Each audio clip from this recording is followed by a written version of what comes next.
Hi everybody and welcome to Cozy Cards and Crystals. My name is Joanna and today it's time to do another fun VR, this time to Tarot Magpie, and it is called Tarotmance Tropes. And this is exploring our tarot collection by the relationships, the different kind of relationships that we have created with our tarot decks. So, without further ado, let's start right in with the first prompt. And the first prompt is Enemies to Lovers. A deck, a style, or a system you've insisted just wasn't for you until you realized it was. And for me, that is photography decks and digital and photography collage and handmade collage. So basically, collage in general, and then especially collage with photographs and digital manipulated collage. When I first started realizing that there are millions of tarot decks out there and that tarot isn't just the RWS, I remember watching all the reviews and walkthroughs and stuff, and I really fell in love with a lot of tarot decks that were really drawn and illustrated and painted. And then there were a few that were photographed, digital, manipulated, collage style, and I couldn't get on with those. It was like at some point it was immediately like when I clicked on a walkthrough and I saw I was 2 or 5 minutes in the video and I saw that it was collage or it was digital artwork, photographic artwork, I mean. Then I was like, okay, I don't need to watch this video. This isn't for me. This deck won't be for me. I find that ugly and I don't like it at all, and it doesn't give me tarot vibes at all. And then one deck in specific really creeped into my head and intrigued me, which was the Moonchild Tarot by Danielle Noel. And I remember seeing the Star Child and being like, I don't know what they find gorgeous about this deck, I don't get it. But with the Moonchild, something changed. But at that point, I still wasn't convinced totally, 100%. And so I was like, well, there's something I like, but I didn't want to into that or really say that I like it. I still was like, nah, you don't like that. That is that photographic collage style. That it's not yours. But it still kept creeping in and didn't let me go. And then there were a few more where I was like, well, there's actually something pretty about this art style, and I really like this deck, which was the Texture Tarot, for example, or the Serpent Fire, or then the Muse Tarot. And then I was like, okay, maybe there is a thing, and maybe you just have to give in to that. And then I got one, and I really liked it. And then I got another one and I really liked it. And then I was up to my collage four, so to speak, four collage decks that I really liked and enjoyed. And I was like, okay, these are the exception to the rule. They somehow managed to convince me and I really like them, but it's still not in general what I like. And then there came a few more and a few more and a few more, and now I'm like, okay, I get it. I have to confess, I like these decks. So the second prompt is Friends to Lovers, a deck you liked well enough and then one reading deepened or changed your relationship with it.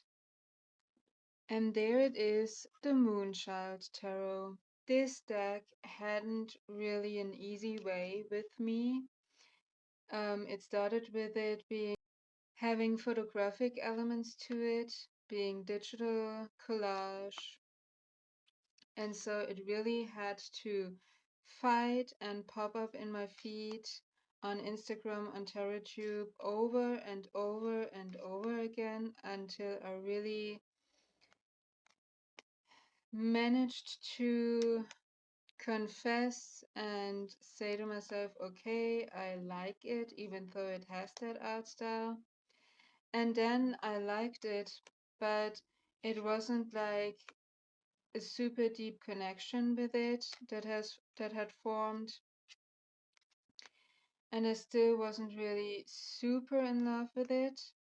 And then I used it for a reading, and it pretty much changed everything. And since that reading, it is one of my top favorite decks in my collection. I really have an emotional bond to it. I really feel deeply connected to it. It is a really personal deck as well. And it's one that gets regular use because this is the tarot deck that I use for my full moon readings and in my full moon practice. And that reading was really emotional and personal. And actually, it took a really protective role. And it wanted to protect me from something. But at that point, when I did the reading, I really wasn't sure what it wanted to tell me at first. And so I was like, well, that really strengthens my opinion about this deck, that we're still not vibing really well. But it was warning me from a hidden factor that at that point I wasn't able to see, I couldn't recognize, and I couldn't know at all. But when that happened, then that reading completely made sense. And it was like, oh my gosh, that was what you were trying to tell me and warn me from. I just wasn't able to get your message at that point. And this was one of the cards that came up, the Seven of Swords, which isn't my favorite depiction of a Seven of Swords, actually. But it changed the relationship that I have with this deck. Now to the next prompt, which is Forced Proximity, a deck you used for a month, took on holiday, made yourself work with, that changed your relationship with it. And this is the Mary L. Tarot. I really loved this deck right when I first saw it on YouTube, in some walkthroughs and reviews. It really had, already through the camera and through the display without having it in my hands even, it really had a powerful and special and unique energy to it. And I really loved the art and that super deep energy that I got from it, and so I got it. But so this deck isn't your classic RWS. It basically follows its own system. There's a lot of Hermetic symbolism in here. There's a lot of Kabbalah in here. And the guidebook isn't written in a super easy to understand way, in like an everyday kind of way, but it really goes into these spiritual traditions and practices. And when I got this deck, I still was in the beginning stages of learning tarot, and it was overwhelming to me. And then because I really wanted to be able to read with this deck and use this deck because it really intrigued me and it tempted me, and I felt drawn to it, and I felt a strong energetic pull towards it. And so I really started to watch videos from guys that really were experienced and that loved that deck and that went through this deck and explained a little bit about these depictions and concepts. And I forced myself to read the guidebook from cover to cover. And then I was like, okay, well, I get it a little bit more now, but I'm still not really connected. And then one day I was like, okay, fuck it. I just use this deck right now and see what I get from the images. And I did a reading, and this was the first time where I really practiced intuitive reading, or where I got what intuitive reading was, because these images all of a sudden provoked images coming up or popping up in my head, really like scenes, like I was doing a path working or meditation or whatever. And I really got messages from those. It was almost like I was in a meditative state or in a astral travel kind of state. It was totally weird. It was more like a medium reading than a classic tarot card reading.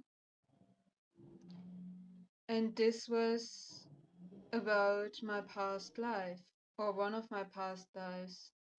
And then I had other examples where it was messages from ancestors coming through. Me just getting out of my head and just using it really opened me up to a new way of reading with that more intuitive medium style, vision style of reading. And made the purpose of this deck clear to me, which is now my past life deck that I use for past life readings, for karmic events, for ancestor work, all of that really deep stuff. So the next prompt is Soulmates, when it was just meant to be, a deck that you fell in love with immediately. Honorable mentions would be the Lightseers Tarot or the Spacious Tarot, but this was one of the first ones where I had this experience. This is the Shadowscapes Tarot, and I still remember the first time I saw this on TarotTube, right in my beginning stages again, and I immediately fell in love with this artwork. I just love every single card and every single image. So much so that I would really like pretty much every single art piece of this deck to hang up on my wall. Stephanie Law's artwork is just amazing. And she's coming out, or she's currently working on another tarot deck, and I'm so excited to see this happening and get out. And I also want to get her oracle deck, so that I finally have a oracle deck that can hold up to the amazing imagery in this tarot deck and fits with this tarot deck. So I really fell in love with it right at first sight when I saw it online. And that love didn't decrease when I hold it in my hands. I really even loved the artwork even more when I hold it in my hands and got really the time to look at every single image as long as I wanted. I love how it reads. I think it is absolutely gorgeous. And it's still one of my absolute favorites in my collection, and I think it will be forever. So, and it's also calling to my Pisces rising. This is my Pisces rising deck. When I need to tap into that Pisces energy, this is it. Or when I need to tap into that watery or pretty much spiritual energy, this is the deck for it. So the next prompt is Slow Burn, a deck you didn't have the best first impression of, but the more you work with it, the more you liked it. And this is the most traditional tarot deck that is out there, or one of the most traditional and famous tarot decks. It's the classic RWS. I know when I first saw this, I wasn't drawn to the artwork, but since I didn't know really much what defined a card deck to be a tarot deck, I just had the impression that a tarot deck looks like this, and that is a tarot deck, and there are no other tarot decks out there.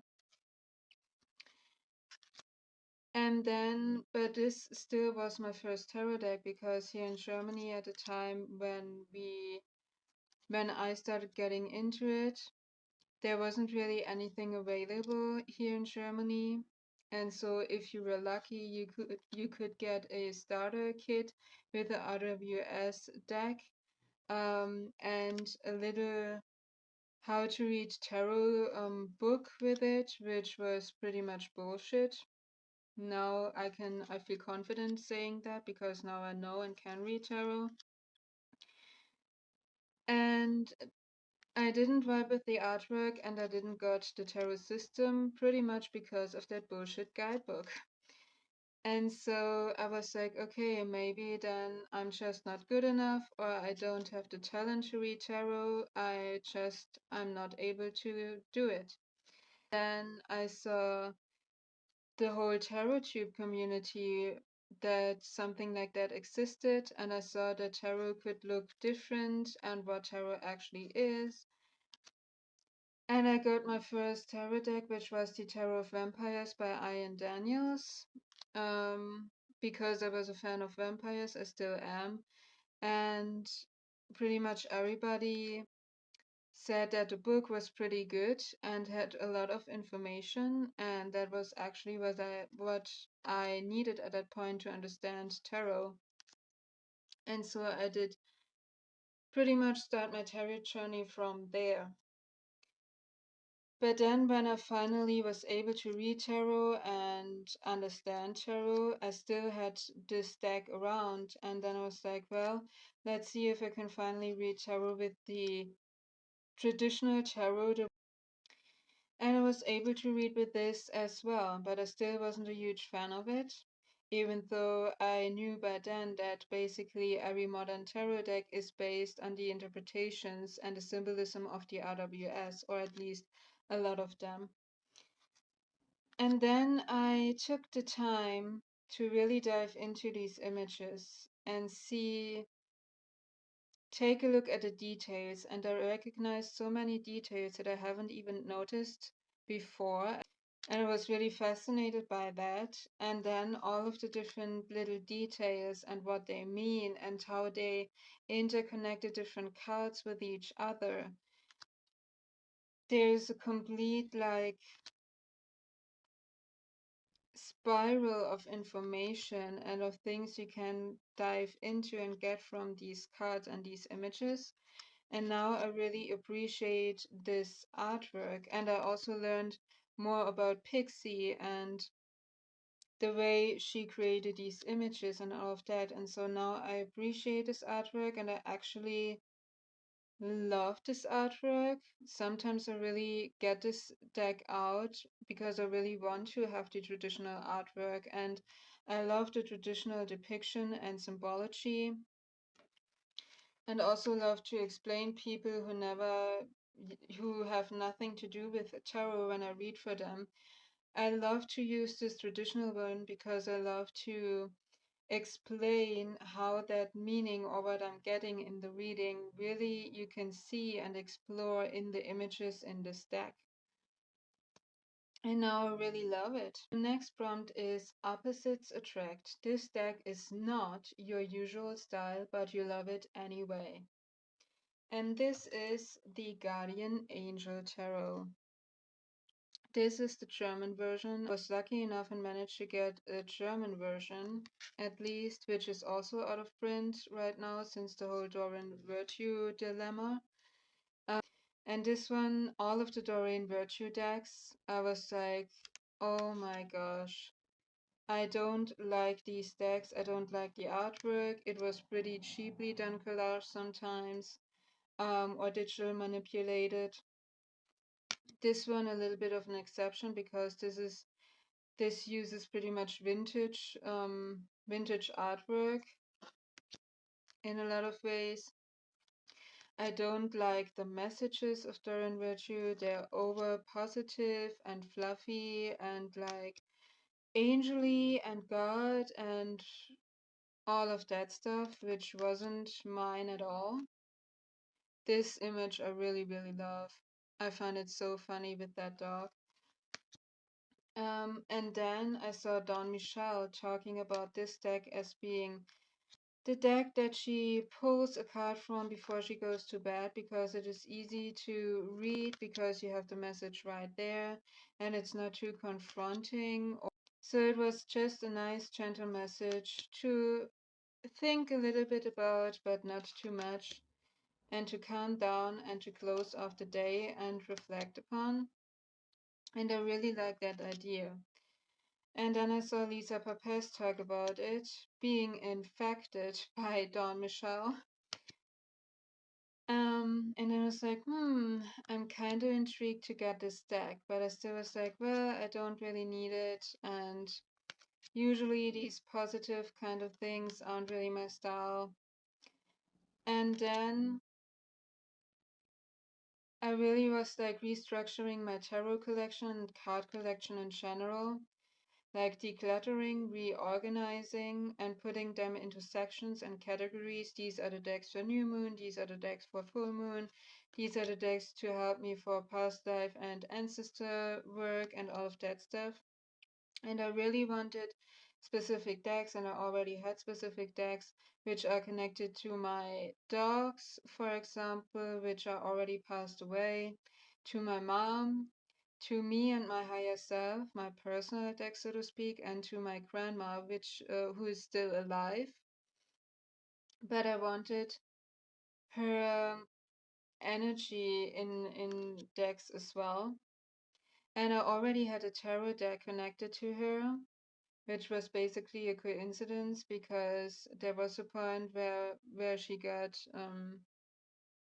surgery, and I just was so worried that I did a reading with a tarot deck, and for that reading one specific tarot deck in my collection just felt right and screamed to me to use it. And so that is the my grandma tarot deck, so to speak, but I really wanted an oracle deck to pair it with, because that is the way I read. I always pair a tarot and an oracle deck. And I couldn't find one that really had that grandma energy, that reminds me of my grandma. And then this deck came back into my mind. And also that more gentle energy that is kind of wise and gives you advice, but isn't like super harsh or confronting. That is like my grandma energy. Like she's wise and she gives you advice, because she knows better through life experience, but it's still gentle and cozy and comfortable. And then I remember these images pretty much in the same style. She had little stickers on a container where she had her pins for putting clothes up to dry after they were washed. I don't know what you are calling these in English.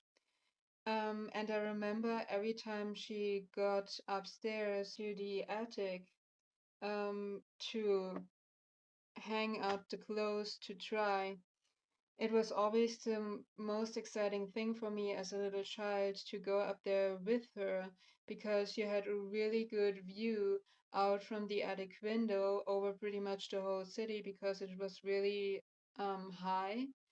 And it was also, there was something magical about that attic. And I also played a lot with these pins. And so I still remember vividly in my head how these stickers were looking. So to have these images in the same art style as these stickers really have also a personal collection. And even though it is absolutely not my style in terms of artwork, in terms of card layout, in terms of the messages, I still love it because of that reason and because it really fits that specific need. The next prompt is blind date, an impulsive buy, a gift or a deck you got without much research but ended up really loving.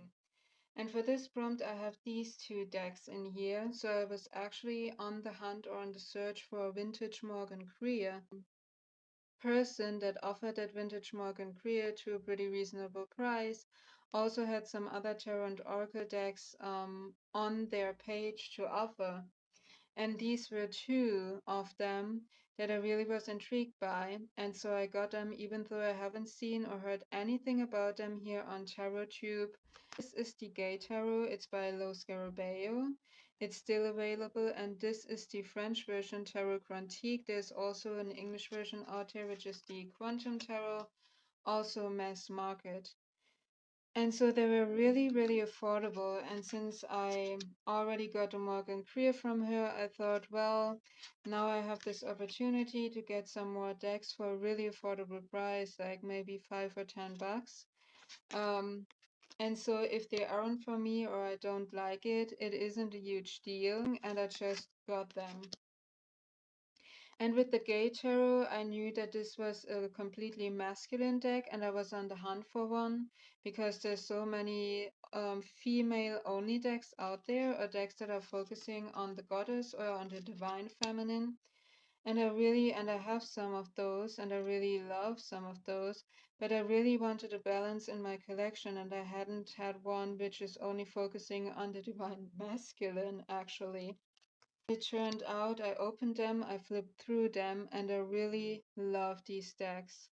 The images really make sense for me for each of the cards. I get where the creators or the artists are coming from and how the images tie into the meaning of the cards, but are still deviating and doing a little bit of their own thing in there, which is pretty refreshing because they're giving me a fresh perspective on some of the cards and add to my understanding and interpretation of each card, but it's not so far away from the things I know or my interpretations that I struggle. And so I really, really love these two decks. In fact, a lot of or some of the cards from these two decks made their way up into my top Tarot Trumps VRs that I did so far. So if you're curious to see which one of the cards made their way up in there, you can watch my VRs.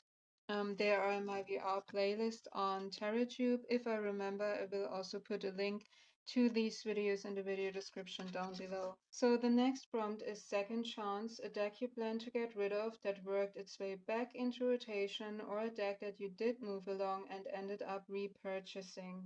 And for me, that is the Badass Baby Unicorns Tarot. I got this deck because I really loved its quirkiness, and I love these added phrases in each and every single card. It has a lot of humor and sassy attitude to it, especially with these phrases. Sometimes it can be a little bit kick buddy or kick assy in a way. Sometimes it's a little bit of a dark humor. It's definitely provoking, but for some reason I didn't use it really at all, and I haven't feel drawn to using it as a tarot deck. And so I really struggled, and it was a long time on my maybe I should get rid of this deck list. And in that vague spot of, well, I kind of really like it, and I especially like these phrases and its vibe, its attitude, but I never use it. And then something happened quite recently in the last few weeks, and so you will see this deck also pop up in my monthly review, my time travel for the month of May, because it creeped its way back into use. And now it's staying because I finally found its use, its purpose, and where it fits in, not as a tarot deck, but as an oracle deck. And so when I use it, I recognize what tarot card this is, but I'm not really paying attention, only focus on the phrases. And so I first pull like a card from this, see what the phrase is, and then build up from that phrase, build a question that this phrase creates for me or in my head, and then I pull tarot cards to answer that question. And so to tie in that phrase or to define that phrase for me a little bit more, make it a little bit more specific, or show me the area or section or thing where this phrase might apply in my life or my current situation. And I really, really love it that way. And so this is staying. The next prompt is Unrequited Love. You really want to love this deck, but it just doesn't love you back. And this is the Wooden Tarot. I have the Earthbound Oracle, I think it's called, so the fitting Oracle deck to this tarot, and I really, really, really love that Oracle deck. It reads like a dream for me. I love its voice, I love its messages. It's one of my top favorite Oracle decks in my collection. And since I always pair Oracle with tarot decks, you might think that this tarot, which is by the same creator in the same art style and theme, also with that wooden background, should be a dream for me as well because I love the accompanying Oracle so much, but it isn't. But this tarot, for some reason, doesn't sing to me in a way the Oracle does. There's just a distance between me and this deck for whatever reason. But there's no personal connection. There's still this neutrality, this distance, and I don't know why. I'm currently not giving it up already. I still want to give it one more chance and try it with another Oracle deck actually. And maybe that could work better because of the way I use that specific Oracle deck. And if that doesn't work, I'm done. And then the last one is Love Triangle. Two decks that are in competition with each other in your collection, or a pair of decks that you always use together. Well, with a pair of decks that I always use together, it's pretty much my whole collection. So if I would show you one, I would need to show you my whole collection because of the way that I read. As I already mentioned, for me, every tarot deck has an accompanying and fitting oracle and vice versa. So that is that. But with the two decks that are in competition with each other, these are the two that I have chosen. It's the Sazerabido Tarot and the This Might Hurt Tarot. Both indie decks, both pretty well known and well loved. And that is totally well deserved. I love both of these decks, and no, none of them is in danger of getting rehomed because they're in competition. They are in a way because they're both like depicting a modern way of life, and they both have a really autumny feel to them. So I have other decks that are depicting more modern life situations and people, like the Lightseer's Tarot, for example. But that feels more summery to me. These both feel more fall, autumn to me. Don't feel like one gets more use over the other and puts the other one in the background. But then there are also like the Sesarabido for me feels a little bit more deeper, powerful, a little bit more spiritual, like huge life decisions, a little bit more emotional, like that deep connection also a little bit to your shadow self, to your emotional self. The This Might Hurt feels more like everyday life. And I don't mean that in a bad way, because the everyday life is where we live in. It's not lesser and more earthy in a way and more practical. So there's that difference. This was my VR to Tarot Magpie. I hope you enjoyed it. Let me know down in the comments below if you have done a VR. I would love to see your choices. And if you don't have a YouTube channel, feel free to comment down below what your decks would be for these different prompts. Give this video a thumbs up if you enjoyed it so that I know what you guys are interested in seeing. Subscribe if you haven't already so that you don't miss any of the other videos that are coming up on my channel. I really appreciate you taking the time watching me ramble. Time is the most valuable thing besides health that we have here on earth in our lives. So thank you for that. Until next time, you guys. Bye.